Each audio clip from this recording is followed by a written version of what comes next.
하나님의 말씀 누가복음 21장 1절에서부터 4절까지의 말씀을 함께 교독하겠습니다. 신약성경 누가복음 21장 1절에서부터 4절까지의 말씀입니다.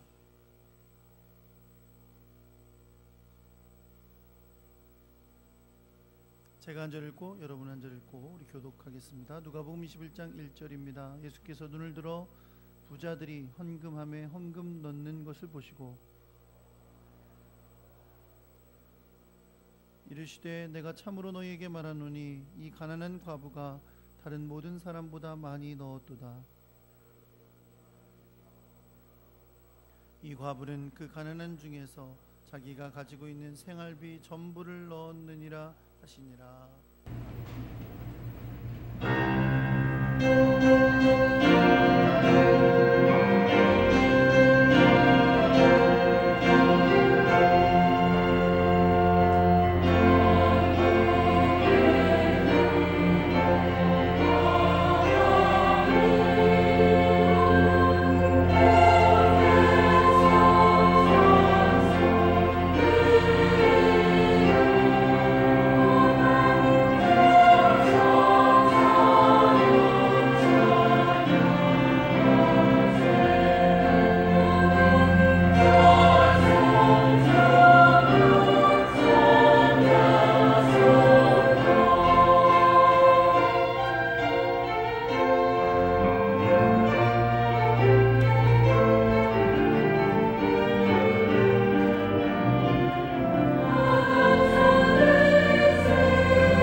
지난 6개월을 아름답게 지켜주시고 오늘 우리가 그 은혜를 감사해서 맥주감사절로 드리게 하시니 감사드립니다. 오늘 주님 앞에 나와 이렇게 예배하면서 주님께서 주신 놀라운 은혜와 감사를 담아 주 앞에 예물 드린 귀한 손길들이 있습니다.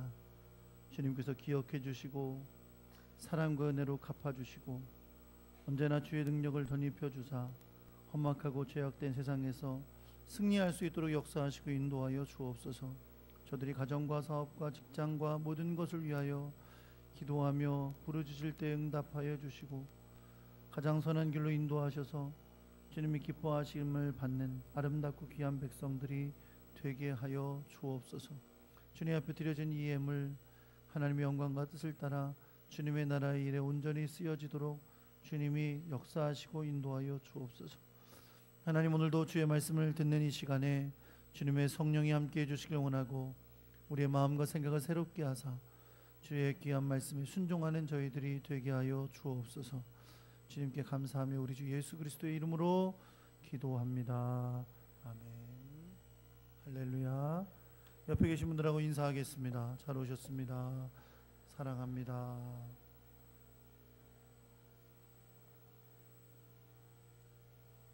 주님이 주시는 놀라운 사랑과 은혜가 여러분과 함께하기를 우리 주 예수 그리스도의 이름으로 축원합니다. 한번 따라해 보겠습니다. 헌신을 이끄는 감사. 네, 오늘은 설교 말씀 후에 성찬 예식이 있습니다. 그래서 말씀을 짧게 하려고 생각만 하고 있습니다. 실제 그렇게 될지는 이제 끝나봐야 알겠죠. 작년 가을에, 매년 가을마다 한국에 있는 장로교회들은 총회를 합니다. 주로 이제 9월 달에 총회를 하는데요. 작년 가을에 어느 모 교단에서, 우리나라에서 제일 크다고 하는 교단에서 이런 헌의안이 올라왔어요. 이제부터 맥주 감사절을 없애자. 그런 헌의안이 올라왔었다 그래요. 그래서 왜 맥주 감사절을 없애려고 하자고 주장하느냐, 그 내용을 살펴보았더니 이 맥주 감사절이 구약 성경에 나오는 하나님께서 이스라엘 백성에게 명령하셨던 77절 혹은 오순절 그리고 맥주절이라고 부르는 절기거든요. 그런데 지금 기독교에서 이 맥주절에 해당되는 그 시기, 그러니까 예수님께서 이 땅에 계시고 십자가 못 박혀 죽으시고 부활하시고 승천하신 이후에 첫 번째 맞이했던 오순절에 성령이 임하셨어요. 그래서 예루살렘에서 기도하던 자들 가운데 성령이 임하셨잖아요. 그래서 지금은 우리 기독교에서 성령이 임하신 날을 기념해서 성령 강림절로 지킵니다. 우리도 성령 강림절이 지났죠? 지금 모르시는 분들, 그때 안 오신 분들이세요. 성령 강림절을 지냈어요. 그러니까 이분들이 주장하는 게 성령 강림절로 우리가 지내고 있으니까 두 번 겹쳐서 똑같은 절기를 지내는 건 옳지 않다. 이래서 맥주감사절을 없애자라는 주장들을 하신 거죠. 그런 헌의안이 올라오면 총회에서 이제 상의를 하는데요. 부결됐어요. 그냥 맥주감사절은 계속 지키기로 했다고 합니다. 여러분, 왜 그러냐면요, 물론 예수님께서 부활승천하신 이후에 그 오순절, 77절 맥주절에 해당되는 그때에 성령께서 임하신 것은 맞습니다. 그래서 그 이후로 성령 강림절에 해당되는 그날, 오순절에 해당되는 그날에 우리는 성령 강림절을 지킵니다. 그러나 그렇다고 해서 이 맥주절이 가진 의미를 성령 강림절이 담고 있는 것은 아니에요. 그래서 맥주감사절은 이제 날짜를 성령 강림절 때 지켜야 될 그때 지키지는 않고 항상 매년 7월 첫째 주에 한국교회는 맥주감사절을 지키는데, 이 맥주절은 또 다른 그 원래 성경에서 가졌던 77절, 오순절 혹은 맥주절이라고 지키던 절기의 그 정신을 가지고 하나님 앞에 지키고 있는 겁니다. 근데 사실 여러분, 우리가 이름을 맥주절 그랬으니까 다 생각하기를 보리추수를 할 때구나, 이제 이렇게 생각들을 하고요. 한국교회는 사실 그래서 맥주절이라고 했던 것도 맞습니다. 왜냐하면 시기적으로 볼 때 보리를 추수할 때가 비슷하게 맞기 때문에 맥주절이라고 불렀던 건 맞아요. 그러나 성경에서 맥주절이라고 할 때의 히브리어 원어는 사실은 보리추수를 의미하는 언어가 아닙니다. 실제로는 밀추수를 나타내요. 미리 추수할 때에 맞춰서 하나님 앞에 감사의 절기를 드렸던 것입니다. 신명기 16장 9절에 보면 이 맥주절을 어떻게 지키라고 주님이 말씀하고 계시냐면 곡식의 낫을 되는 첫날부터 7주를 세라 이렇게 말씀합니다. 이 곡식의 낫을 되는 때가 6월절하고 비슷해요. 절기상으로. 그래서 그때부터 7주를 세라. 그러니까 7일 동안 7주가 지나니까 77절이죠. 그리고 그 다음 날이 50일이 되는 날이니까 오순절이라고 부르는 거예요. 그래서 결국 6월절 이후에 7주가 지난 날을 77절, 오순절이라고 불렀고, 이것은 추수를 하는 때가 되기 때문에 맥추절이라고 불렀던 겁니다. 그렇다면 이 맥추절은 어떤 마음과 자세로 지켜야 되는 것일까요? 신명기 말씀에 의하면 맥추절을 이렇게 지키라고 말씀하세요. 내 하나님 여호와께서 내게 복을 주신 대로 내 힘을 헤아려 자원하는 예물을 드리라 이렇게 말씀합니다. 다시 한번 따라해 볼까요? 내 하나님 여호와께서 내게 복을 주신 대로 내 힘을 헤아려 자원하는 예물을 드리라. 여러분, 맥추절의 의미가 이렇게 담겨 있어요. 뭐를 따라서? 하나님께서 내게 복을 주신 대로. 어떤 고백이 들어있는 거죠? 지금껏 살아오면서 추수한 것을 가지고 감사 예배를 드리는데, 이 추수에 관해서 뭐라고 고백하는 거예요? 이 복을 누가 주셨다? 하나님이 주셨다. 내가 열심히 농사한 것 같고 내가 열심히 일해서 추수한 것 같지만 맥주감사절의 고백은 이겁니다. 이거는 하나님이 나에게 주신 복이다. 그리고 어떻게 해요? 복을 주신 가운데 내 힘을 헤아려 힘을 다해서 내가 할 수 있는 최대한의 것을 다해서 자원하는 예물을 드리는 것. 그것이 바로 맥추절이었습니다. 그뿐만이 아닙니다. 그리고 이어서 말씀하기를 자녀와 노비와 성중에 있는 레위인과 객들과 고아와 과부와 함께 여호와 앞에서 즐거워하라 라고 명령하십니다. 그러니까 내가 하나님께 받은 복을 가지고 하나님 앞에 감사의 예물을 내 힘을 다해서 올려드리고, 또 이웃들과 함께 어렵고 소외되고 가난하고 고통 가운데 있는 이웃들과 함께 주님께서 주신 이 복을 같이 나누라고 주님이 명령하고 계신 겁니다. 여러분, 그러니까 결국 맥주절은 무슨 절기냐면 감사의 절기입니다. 우리 한국교회는 이미 이걸 감사로 여겼기 때문에 맥주절을 그냥 맥주절이라고 하지 않고 맥주 감사절이라고 잘 표현을 해온 거죠. 하나님께서 그들에게 허락하신 양식의 복, 추수의 복을 감사함으로 힘을 다하여 자원함으로 하나님께 예물을 드리며 자기들과 함께 살아가고 있는 소외된 이웃들, 가난하고 고통 가운데 있는 이웃들과 함께 이 기쁨과 감사를 나누던 것이 바로 맥추절의 모습이었습니다. 그런데 여러분, 사실 이 맥추절 말고도 두 개의 절기가 유대인들이 지키는 절기가 또 있죠. 그렇죠? 하나가 뭐예요? 괜찮아요, 틀려도. 성탄절? 첫 번째 뭐예요? 유월절입니다. 하나님께서 이스라엘 백성을 애굽에서 해방시킨 날을 기념하는 유월절이고, 또 하나는 장막절 혹은 초막절이라고 지키는 절기예요. 이건 하나님께서 광야 생활 가운데 보호하시고 인도하셨던 것을 감사함으로 드리는 절기입니다. 근데 이 세 가지 절기는 다 하나님께서 주신 명령이 있어요. 공통적으로 주신 명령이 뭐냐면, 너희는 1년에 3번 유월절, 77절, 장막절 이렇게 세 번 내 하나님 여호와께서 택하신 곳에서 여호와를 뵙되 빈손으로 여호와를 배웁지 말고 각 사람이 내 하나님 여호와께서 주신 복을 따라 그 힘대로 드릴지니라 라고 말씀했습니다. 뭐라고요? 주님께서 나에게 주신 복을 따라? 복을 따라 그 힘대로 드려라. 무슨 고백이 또 담겨 있어요? 세 가지 절기를 지키는 주님의 명령 가운데 뭐가 담겨 있냐면, 내가 가진 이 모든 것은 다 주님의 은혜입니다. 하나님이 나에게 주신 복입니다 라고 고백하는 것입니다. 우리에게 맥주감사절은 이 모든 성경의 정신을 담아서 지난 전반기에 하나님 앞에서 몸과 마음과 시간을 들여 예배하고 하나님께로 받은 복에 대해 힘을 다해 감사하는 절기입니다. 지난 6개월을 돌아보는 거예요. 나에게 주셨던 많은 것들이 내가 한 것이 아니라, 내 능력대로 한 것이 아니라, 내가 운이 좋아서 얻은 게 아니라, 내가 잘나서 그 일을 해낸 것이 아니라 하나님이 주신 복이었다.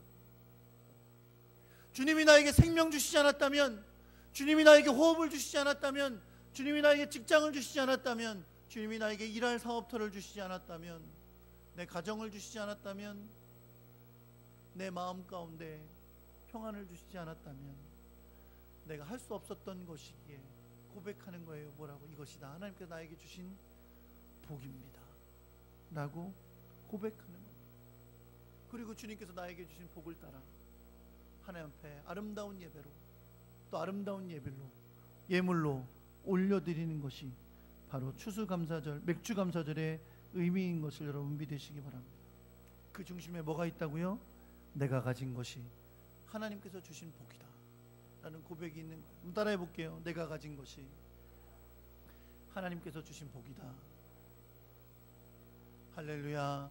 그 감사와 고백이 회복되어 주시기를 예수 그리스도의 이름으로 축원합니다. 사랑하는 성도 여러분, 감사는 내가 가진 모든 것들을 사람의 눈으로 보는 게 아니라 하나님의 눈으로 볼 때 진정으로 할 수 있는 겁니다. 내가 가진 모든 것을 다 내 것으로 여기고 있으면 나한테 감사해야죠. 나한테. 그렇죠?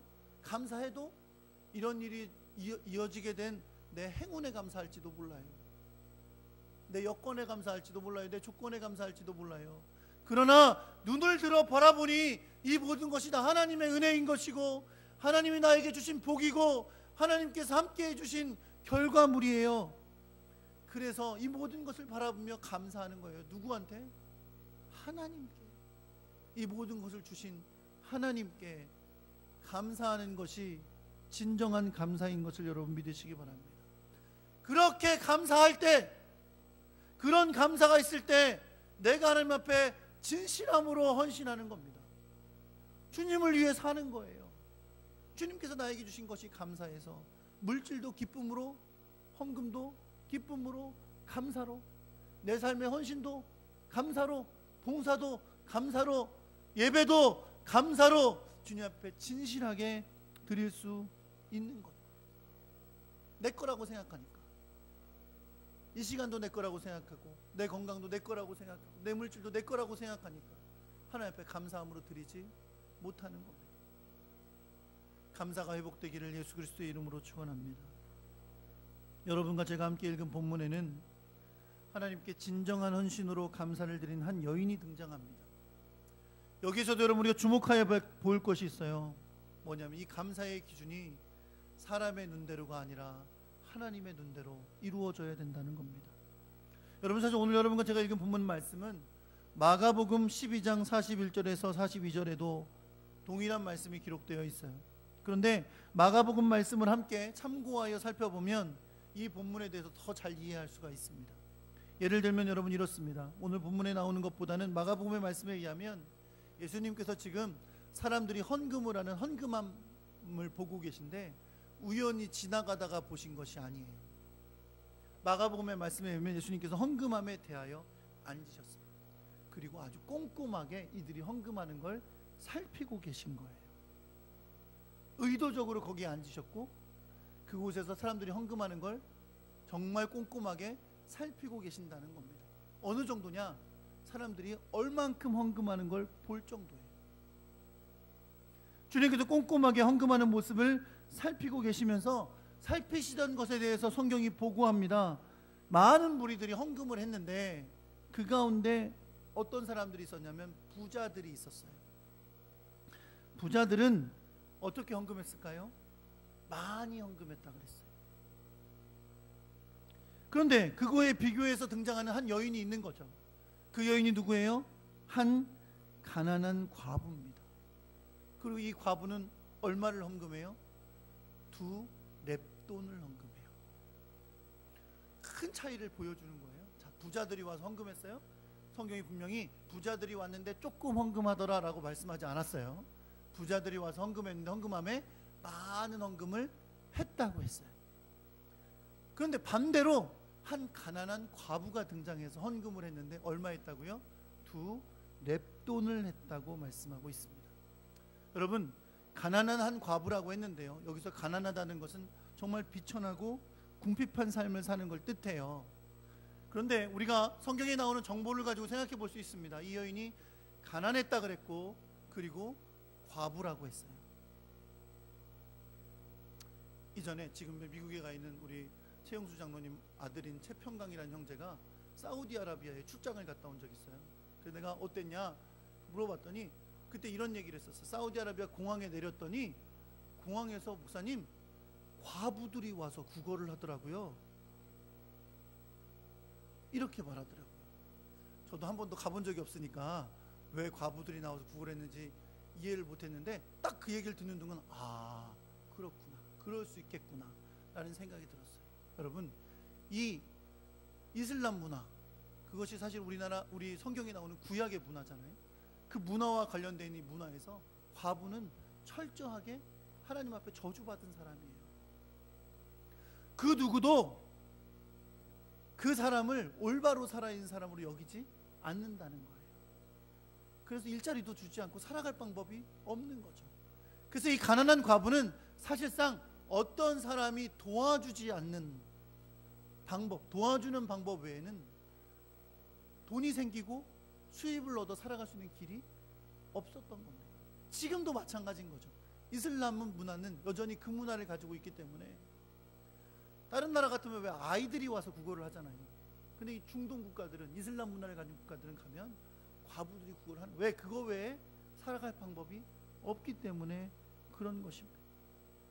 그러니 이 가난한 과부가 2렙돈의 헌금을 헌금함에 넣었다는 건 매우 작은 돈이지만 당연한 거죠. 돈이 있을 사람이 아닌 거예요. 여러분, 2렙돈은 그 당시에 사용하던 화폐 단위 중에서 제일 작은 거예요. 더 이상 밑에가 없어요. 그렇죠? 한 렙돈이 우리나라 지금 현재 돈으로 따지자면 6원에 해당돼요. 6원. 요즘 1원짜리 보기도 힘들고 5원짜리도 보기도 힘든데 6원에 해당되니까 2렙돈이니까 사실은 12원에 해당됩니다. 근데 사실 지금 우리가 생활 수준이 높기 때문에 너무 과도하게 작게 여겨진 거고요. 사실 그 당시에 화폐 단위로 따지자면 한 데나리온이 성인 남자 한 명이 하루에 일하면서 받는 품삯이잖아요. 그쯤은 이제 아시죠? 한 데나리온이, 그런데 한 렙돈은 그거의 16분의 1에 해당되는 아주 작은 돈인 겁니다. 그런데 이 한 과부의, 가난한 과부에게 이 2렙돈은 예수님이 뒤에서 말씀하시지만 사실은 겨우 하루를 살아갈 만한 생활비에 해당되는 돈인 거죠. 하루 굶지 않고 겨우 살아갈 만한 해당되는 돈이 되는 것입니다. 사실 굳이 이렇게 말하지 않아도 이 과부에게 이러한 돈이 있다는 것만 해도 감사한 거죠. 없을 수도 있는 거예요. 아무도 주지 않으면, 아무도 도와주지 않으면 그 돈 자체도 있을 수가 없는 거예요. 그 돈이 있다는 것만 해도 감사한 일이에요. 그런데 그 2렙돈을 이 가난한 과부가 하나님께 드리기 위해 헌금함에 넣었다는 겁니다.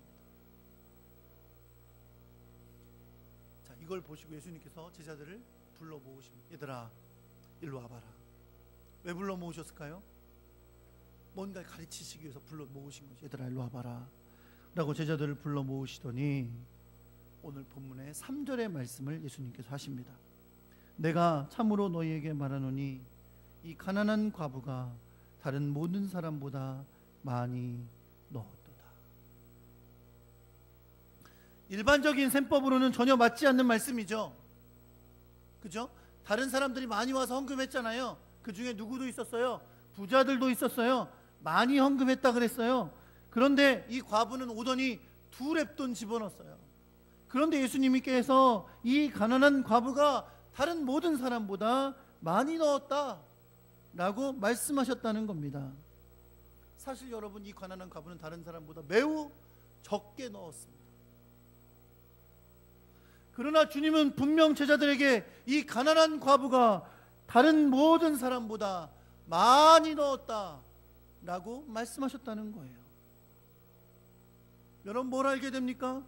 헌금을 바라보시는 주님의 눈이 이미 우리가 생각하는 수학적인 판단과 같지 않다는 것을 보여줍니다.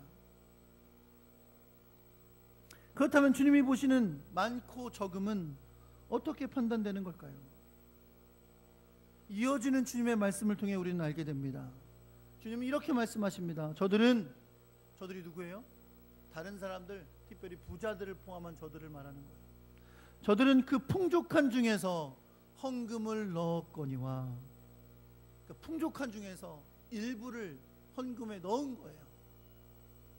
그런데 이 과부는 그 가난한 중에서 자기가 가지고 있는 생활비 전부를 넣었느니라. 여러분, 이것이 예수님께서 과부가 다른 사람들보다 더 많이 헌금했다라고 말씀하신 이유였습니다.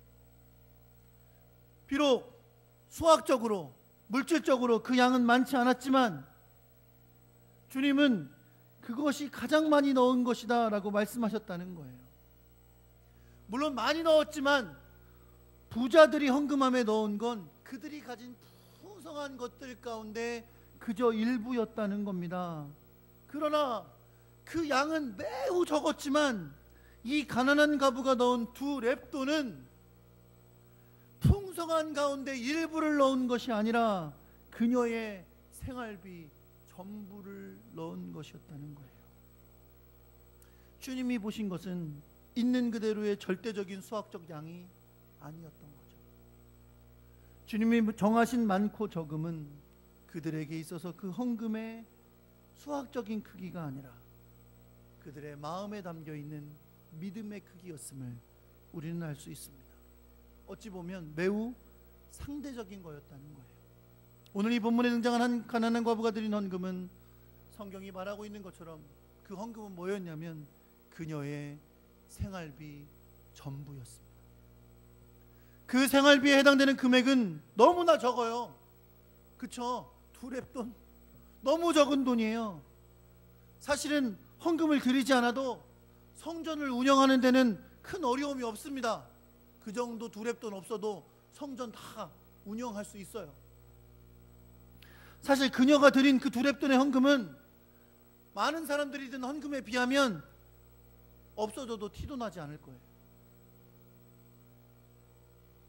그리고 그것을 그녀가 헌금으로 내지 않았다고 해도 그 누구도 그녀를 비난할 수도 없었을 거예요. 왜? 얼마 안 되니까. 그리고 그녀가 얼마나 가난한지, 그 2렙돈이 그녀에게 얼마나 큰 돈인지를 아니까 사람들은 그녀가 그 2렙돈을 헌금으로 드리지 않았어도 비난하지 않았을 것입니다. 그런데 그녀는 그럼에도 불구하고 그녀의 생활비 전부를 하나님께 드렸습니다. 이게 도대체 뭘 의미하는 걸까요? 사랑하는 성도 여러분, 이것은 이 여인이 자신의 삶을 주님께 드린 것을 의미합니다. 다시 말해 믿음이었다는 거예요.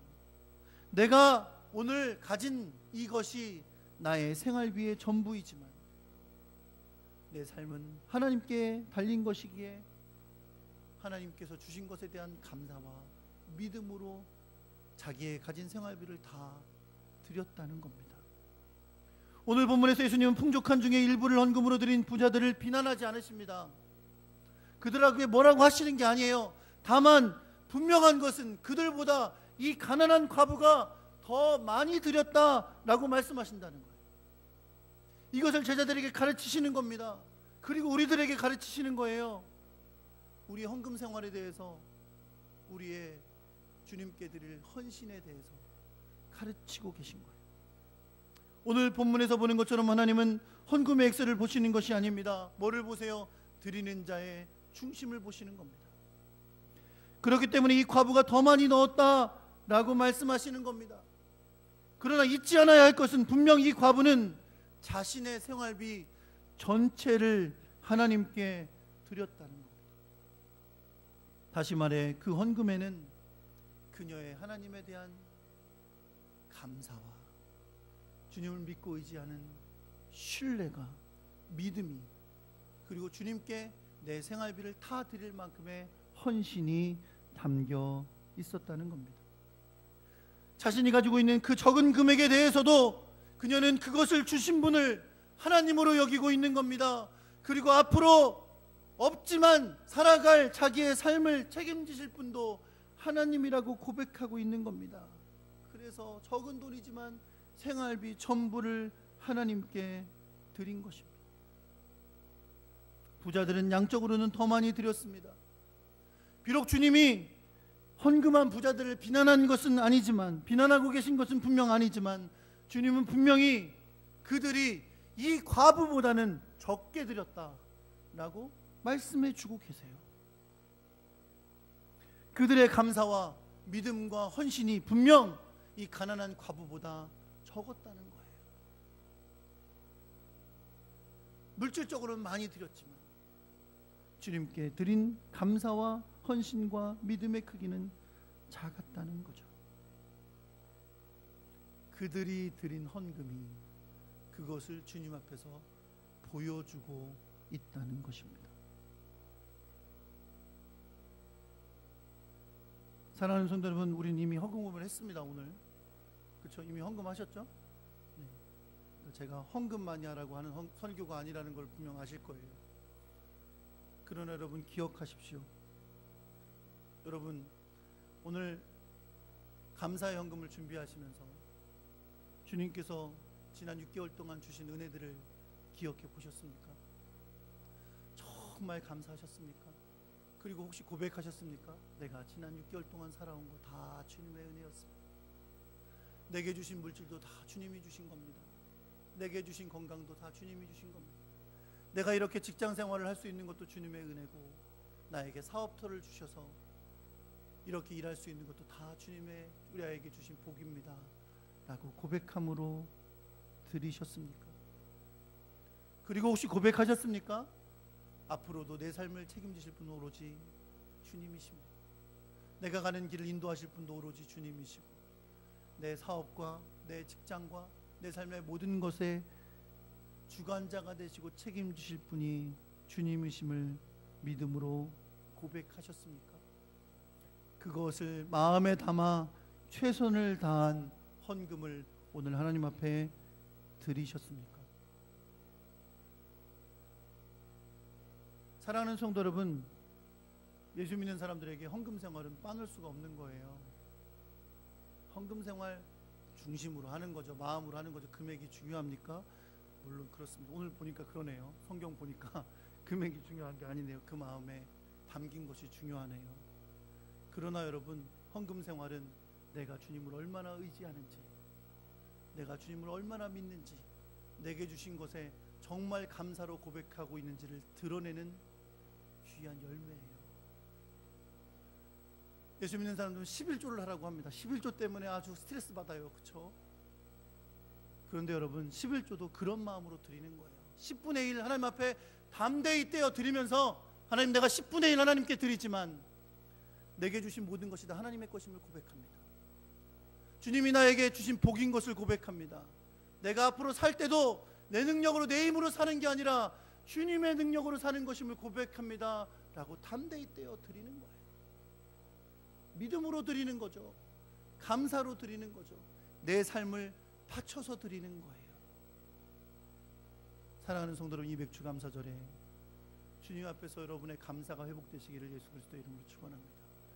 감사와 함께 진실한 헌신이 우리가 주님 앞에 회복될 때에 내게 주신 모든 것 내 것으로만 여기지 않고 하나님 앞에 드리는 것으로 쓰임받을 수 있기를 간절히 소망합니다. 내 시간도, 내 육신의 건강함도, 또 내 물질도 주님의 귀한 일에 사용되기를 다짐하고 감사함으로 믿음으로 드릴 수 있는 그런 아름다운 헌신 있는 믿음의 사람 되기를 우리 주 예수 그리스도의 이름으로 축원합니다.